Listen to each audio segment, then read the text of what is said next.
This is the sterling record which they are trying to tear down, and I tell you, they will not succeed. I will defend myself, Mr. President, against these malicious and false allegations.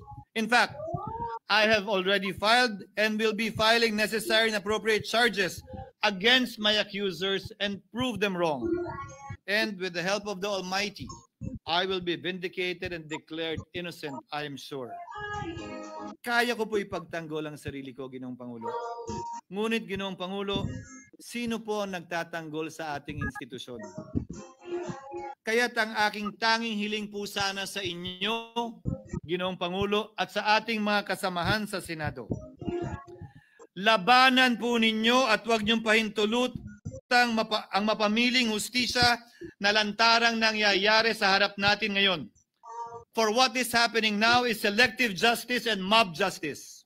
Members of the Senate have been thrown off a cliff before the court of public opinion in an attempt to mollify the people's rage, thereby covering up the real perpetrators and giving them a chance to get away.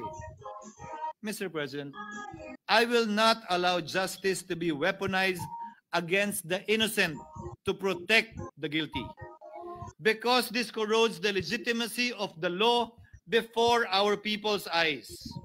Wala pong naniniwala, bagkus lahat nagtatanong, bakit walang congressman na kasama sa investigasyon? But what about the other congressmen in Bulacan? Why haven't they been questioned? Called out, yeah. You think that they do not know what's going on? Ginoong Pangulo, mga minamahal kong kasamahan, huwag po tayong sumunod sa script ni Martin Romualdez. Labanan po natin ang script na ito. Pasagutin at imbestigahan lahat ng niname drop at nabanggit, congressman man, senador man at iba pang opisyal, at dapat kasama dito si Martin Romualdez. Ginoong Pangulo, hindi ba natin nakikita na pilit tayong pinag-aaway-away? Mayaman, mamamayan laban sa lingkod bayan, lokal laban sa nasyonal na opisyal, congressman laban sa kapwa congressman, at ngayon, senador laban sa kapwa senador, pamilya laban sa pamilya, Pilipino laban sa kapwa Pilipino. Ginoong Pangulo, tandaan po natin, mas madaling manipulahin at ang nag-aaway at nagkakawatak-watak na bansa. At ito ang eksaktong gusto nilang mangyari. Ito, sa aking paniniwala, ay bahagi pa din ng script at sarswela na nais palaganapin ni Martin Romualdez upang lituhin, guluhin, linlangin at sirain ang ating lipunan at bansa para lamang huwag siyang mabisto. Sana ay huwag nating payagang mangyari ito. Ginoong Pangulo, tulad ng sinabi ko sa simula ng aking talumpati, sa kada mapang-akusa at mapanghusgang daliri na ituturo ninyo sa inyong kapwa, lalo na kung walang basihan, merong tatlong daliring palaging nakaturo sa iyo pabalik. Sana po, maging mapanuri tayo. Huwag dali-daling magturo at maghusga dahil lamang sa napakinggan. Huwag tayong sumabay, kumampi, at magpadala sa script at sarswela ni Martin Romualdez. Kung kayo ay kakampi ni Martin Romualdez, pues sumunod kayo sa gusto nila. Una, maniwala kayo sa mga sinasabi ng testigo na nagtuturo lamang sa mga senador. Pangalawa, ibuhos nyo ang galit nyo sa Senado at ng mga senador at palayo kay Martin at sa mga congressman. Pangatlo, pagdudahan at sirain nyo si Sergeant Gutesa na bukod tanging hindi nakinabang at walang bahid at hiningi anumang kapalit sa pagsabi ng katotohanan. Pangapat, huwag niyong payagang mabanggit man lang ang pangalan ni Martin Romualdez. Panglima, huwag niyong payagang ipatawag si Martin Romualdez sa anumang investigasyon.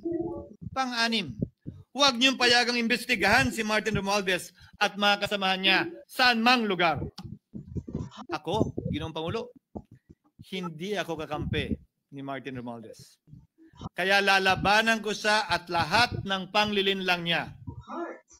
Una, papatunayan kung hindi totoo ang mga panggigipit at paninira ng mga testigo niya laban sa akin at mga senador. Pangalawa, tututulan ko ang paglilihis at diversyon na ginagawa niya palayo sa kanya at sa Kamara. Pangatlo, hindi ko papayagang sirain ang mga senador pag away-awayin tayo at sirain ang institusyon ng Senado. Pangapat, pinaniniwalaan ko at saludo ako kay Sergeant Gutesa at iba pang katulad niya sa paglabas ng katotohanan. Panglima, hindi ako matatakot banggitin ng paulit-ulit ang kanyang pangalan, Martin Romualdez. At ipaglalaban kong ipatawag at imbestigahan si Martin Romualdez at lahat ng kanyang mga kasangkot at kasama.